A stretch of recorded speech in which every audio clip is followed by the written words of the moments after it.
मैं अपनी माँ को मदीना दिखा के ले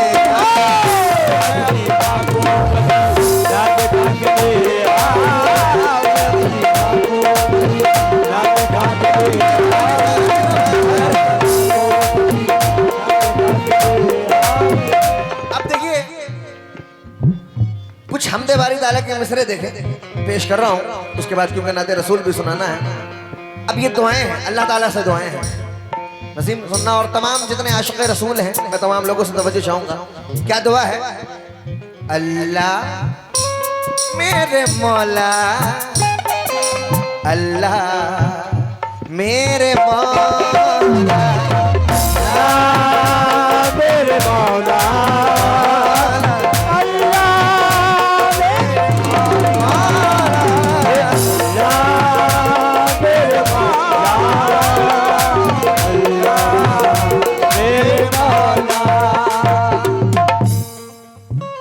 चार मिसरे फिलिस्तीन मस्जिद अक्सा, मुसलमानों का सबसे पहला किबला कौन सा है? अल अक्सा। सामईन वहां बच्चे को शहीद कर दिया गया। मैंने बाबूजी से एक इंटरव्यू देखा था, मुश्किल से उस बच्चे की उम्र हो रही होगी 8 से 9 साल, और वो उसके स्पीच में था, वो फारसी लोगों की ज़बान जो है, वो अपने स्पीच में कह रहा है कि हम पैदा ही मस्जिद अक्सा को बचाने के लिए हुए, अगर इसके लिए शहीद भी होना पड़े तो हम होंगे। ये 8 से 9 साल का बच्चा कह रहा है। तो ये चार मिसरे मुलाहिजा करें। क्या? दुनिया के लोग हमको मिटाने में लगे हैं, लोग हमको मिटाने में लगे हैं, दुनिया के लोग हमको मिटाने में लगे हैं, वो तो हमारी लाज बचाने में लगे हैं, वो तो हमारी लाज बचाने में लगे हैं, वो तो हमारी लाज बचाने में लगे हैं, दुनिया के लोग मुझको मिटाने में लगे हैं, वो तो हमारी लाज बचाने में लगे हैं।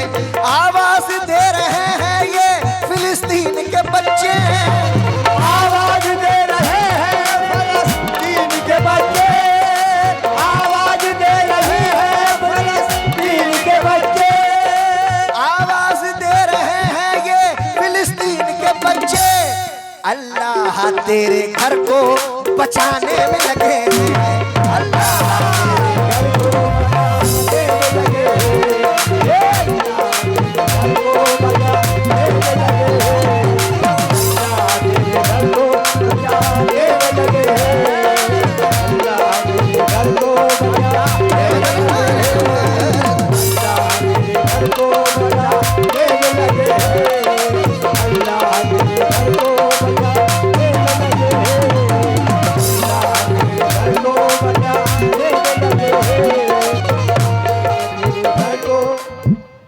एक बार सबसे पहले बाबू जीजा के नाम पर एक बार जोरदार तालियां लगा दें आप लोग, क्योंकि ये वो शख्स हैं। मैं बताऊं रीना जी कि जब मैं कव्वाली नहीं गाता था तो सबसे पहले मैं आया था प्रोग्राम में इनके कोरस करने, तो सबसे पहला गाना बाबू जीजा के प्रोग्राम में मैंने गाया था, छेड़ो ना मुझे लोगों मैं गौस का कलंदर हूँ, मेरे उस्ताद वारिस जानी ने गवाया था। आज मैं हिंदुस्तान में कहीं जाऊँ कहीं रहूँ उससे कोई मतलब नहीं है, लेकिन ये लोग ऐसे शख्स हैं मेरी ज़िंदगी के कि अगर इन्होंने मुझे 12 बजे रात में भी हुक्म दिया कि बेटा तुमको यहाँ पर मौजूद रहना, तो मैं वहाँ पर हाजिर रहता हूँ। तो जोरदार तालियां लगाए बाबू जीजा के लिए। अल्लाह मेरे मौला, अल्लाह मेरे मौला, अल्लाह मेरे मौला,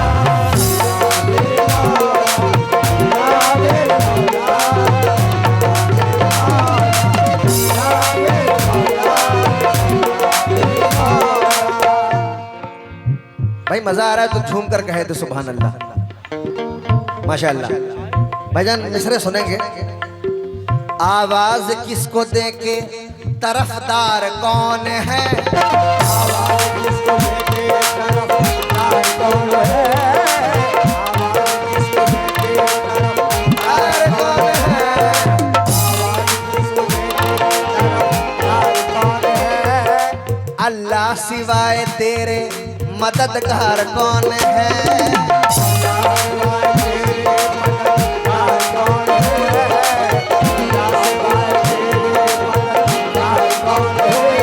जब तू ना करेगा तो कर्म कौन करेगा? जब तू ना करेगा तो कर्म कौन करेगा? जब तू ना करेगा तो कर्म कौन करेगा? जब तू ना सुनेगा तो मेरी कौन सुनेगा? अल्लाह मेरे मौला, अल्लाह मेरे मौला।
जैसा मैं आया था, अभी मैं गाड़ी में था तो कमेटी के कुछ लोगों ने कहा था कि सिर्फ हदीसी बात पेश करेंगे, तो मैं कुछ बातें सुना रहा हूँ।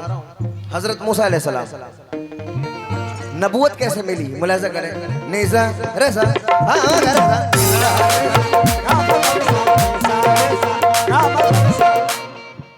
मकड़ी को जाल शहद की मक्खी को दी मिठास, मकड़ी को जाल शहद की मक्खी को दी मिठास, कांटों को पहरेदार किया तूने फूल का।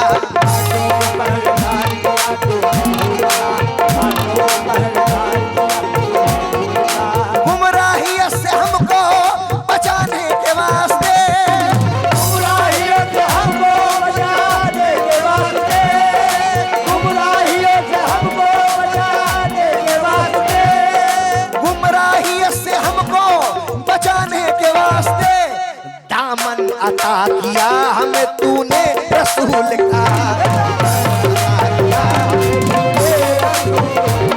दामन अता किया हमें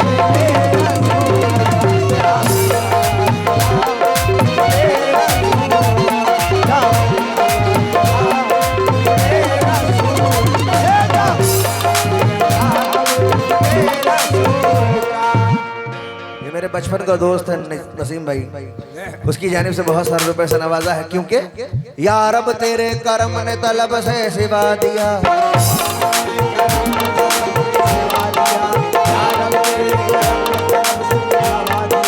तूने मेरी जमीन को जन्नत बना दिया।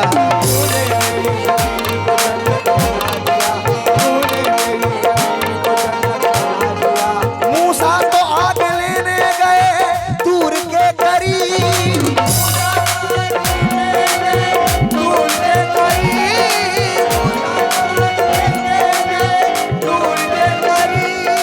तेरे कर्म ने उनको पैगंबर बना दिया। अल्लाह मेरे मौला, अल्लाह मेरे मौला,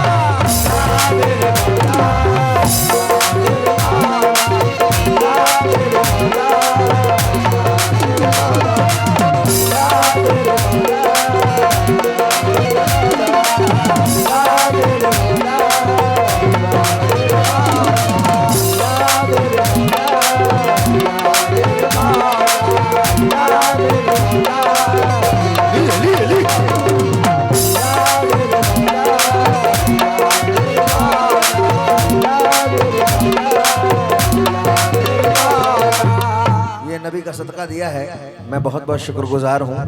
मूसा मूसा मूसा तो आग लेने गए दूर के के करीब तेरे करम ने उनको पैगंबर बना दिया।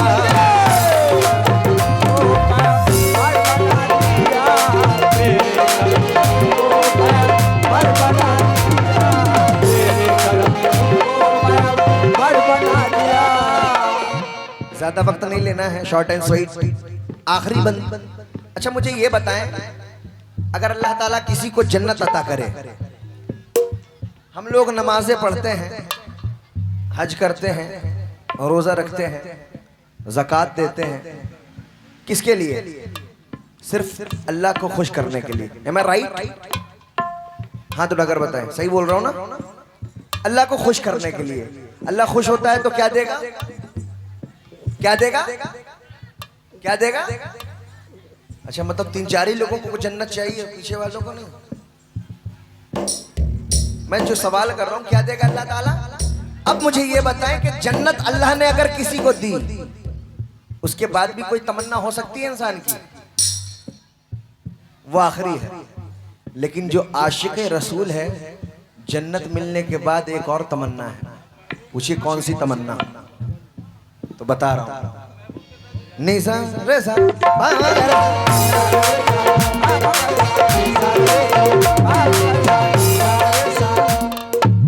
अब बताइए, अल्लाह ने जन्नत का फैसला किया, कहा इस शख्स को जन्नत में डाल दो।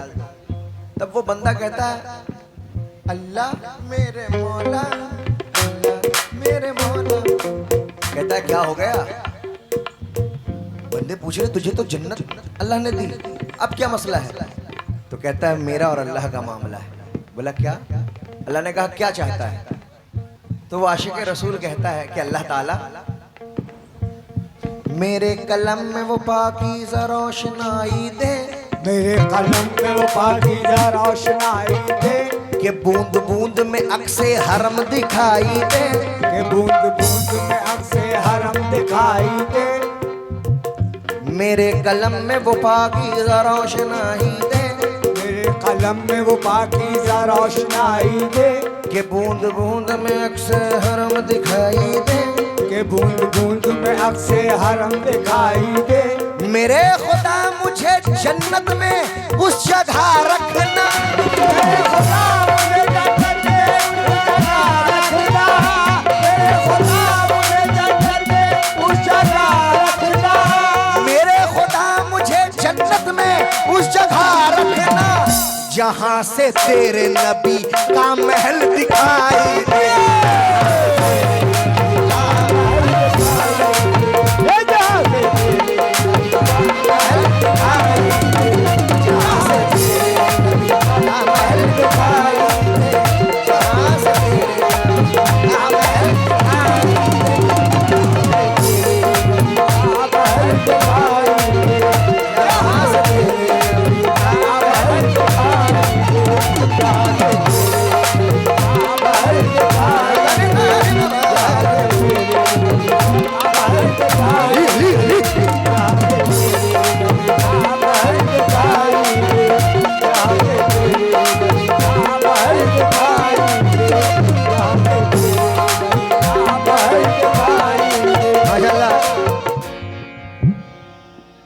मुमताज भाई ने भी बहुत सारे रुपए से नवाजा, कमेटी के और भी मेंबरान ने भी बहुत सारे रुपए से नवाजा। हम लोग जब से आए हैं कमेटी में, बहुत ही मुमताज भाई के घर वालों ने बहुत ही इज्जत दिया माशाल्लाह। अल्लाह ताला तमाम लोगों को खुश रखे। किस बात पर? मेरे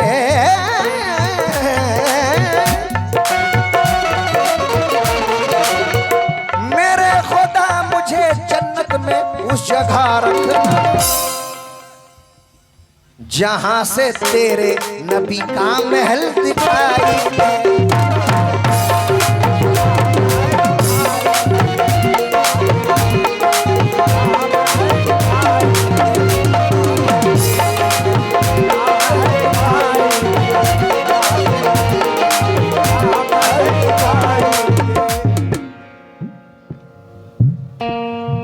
और माशाल्लाह इस महफिल में अभी कमेटी वालों ने बताया है कि यहाँ हिंदू मुस्लिम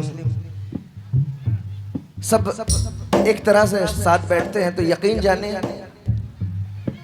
हम लोग हर जगह एक मैसेज देते हैं। अभी मैं नेपाल में था तो एक प्रेस वालों ने मुझसे पूछा, बाबू जी और कमेटी के जितने मेंबरान मुमताज भाई सुनिएगा और तमाम लोग सुनेंगे, जो हमारे हिंदू भाई जो बैठे हैं यहाँ पर, मैं उनसे भी खास करके तवज्जो में हूँ, जो हमारे हिंदू भाई हैं यहाँ पर।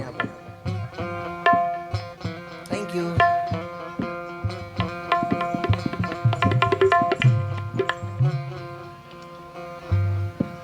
मुझसे पूछा प्रेस वालों ने, यूट्यूब पर अवेलेबल है वो, कि शाहरुख सर एक बात बताएं, आप इंडिया से आए हैं? बोले जी हाँ। तो एक बात बताएं, आपको सबसे ज्यादा हिंदुस्तान से मोहब्बत है या कुरान से मोहब्बत है? मैंने कहा सर आपने जो सवाल किया है, ठीक है मैं जवाब देता हूँ। आपने पूछा बाबूजी कि आपको हिंदुस्तान से मोहब्बत है या कुरान से मोहब्बत है? मैंने कहा कि कुरान ही हमें सिखाता है कि जिस वतन में तुम रहो उसकी वफादारी करो। क्या कहना, बात अच्छी लगे, तालियों से हौसला अफजाई करते हुए। वतन से मोहब्बत आधा ईमान है। अल्लाह के रसूल ने फरमाया, मेरे नबी मोहम्मद मुस्तफ़ा सल्लल्लाहु अलैहि वसल्लम ने फरमाया कि जिसने अपने वतन से वफादारी की उसने खुदा से वफादारी की, और जिसने अपने वतन से गद्दारी की उसने खुदा से गद्दारी की। बात अच्छी लगे, तालियों से हौसला अफजाई करते रहेंगे ताकि मुझे लगे कि सुन रहे हैं। मैंने 4 मिसरे उसी वक्त कहा था कि है कलश पहचान तो मीनार इसकी शान है कलश पहचान तो मीनार इसकी शान है। नाज है हमको कि हमारा मुल्क हिंदुस्तान है, नाज है हमको कि हमारा मुल्क हिंदुस्तान है। अरे इससे हमारा रिश्ता मर के भी टूटता नहीं, क्योंकि हम हैं इस मिट्टी के धड़कन, ये हमारी जान है।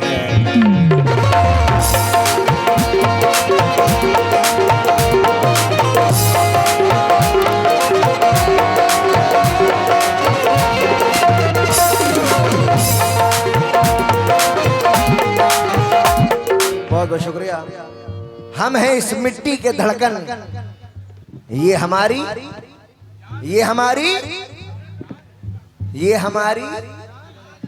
जान है। लेकिन अंग्रेजों के खिलाफ सबसे पहली लड़ाई टीपू सुल्तान ने स्टार्ट की थी। तो अंग्रेज क्या कहता है और टीपू सुल्तान क्या कहते हैं, मुलाहिजा करें कि अंग्रेज बोला कि हिंद पे कब्जा जमाऊंगा, अंग्रेज बोला कि हिंद पे कब्जा जमाऊंगा, तो टीपू ने कहा कि मार के तुझको भगाऊंगा। अंग्रेज बोला कि तुम पे मैं गोली चलाऊंगा, अंग्रेज बोला कि तुम पे मैं गोली चलाऊंगा, तो टीपू ने कहा कि खून में माँ को पिलाऊंगा, खून में माँ को पिलाऊंगा। अंग्रेज बोला कि तुम तो हमारे गुलाम हो। बहुत बहुत शुक्रिया सर। सांसद प्रतिनिधि नारायण पांडे जी, इनकी जानिब से बहुत बहुत शुक्रगुजार हूँ। अंग्रेज बोला कि तुम तो हमारे गुलाम हो, तो टीपू ने कहा कि तुम तो बड़े नस्ले हराम हो। ऐ नस्ले हराम, जुल्म के आगे इंसान नहीं गिर सकता, अपने महवे से मुसलमान नहीं गिर सकता। तूने देखे नहीं अभी इस्लाम की अजमत के उसूल, लाश गिर सकती है पर ईमान नहीं गिर सकता।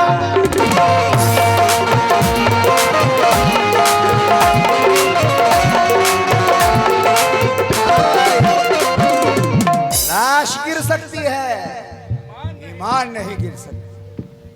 ईमान क्योंकि खुद बिक जाएंगे मगर तुझको न बिकने देंगे।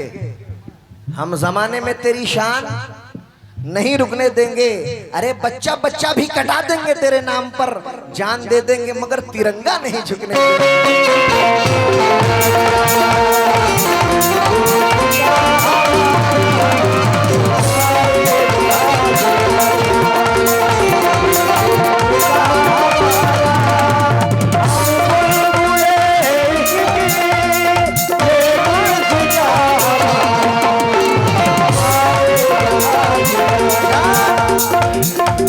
जान दे देंगे मगर तिरंगा नहीं झुकने देंगे, नहीं झुकने देंगे।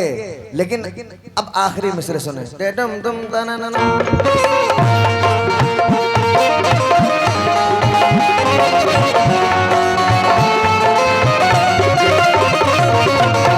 या मेरे मौला, या मेरे मौला,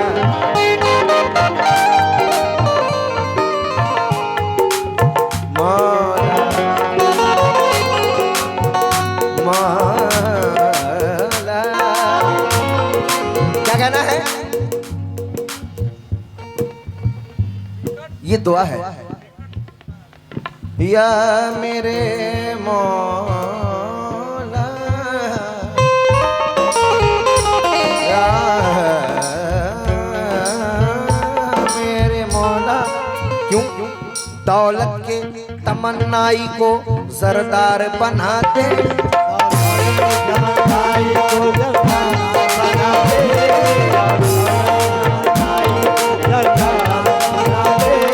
दौलत के तमन्नाई को, सरदार मतलब अमीर, दौलत के तमन्नाई को सरदार बना दे, हमको गुलाम अहमद मुख्तार बना दे।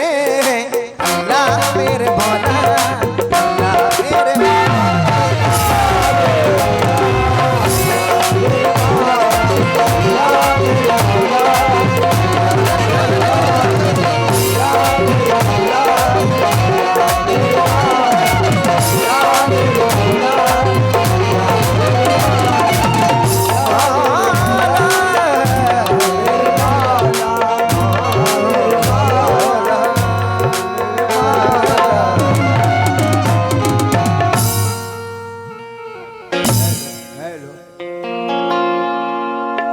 भैया इसको कम का कर दे।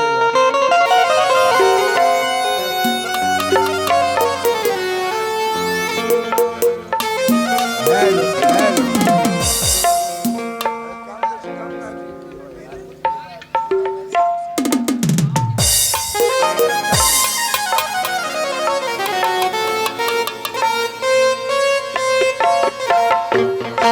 हेलो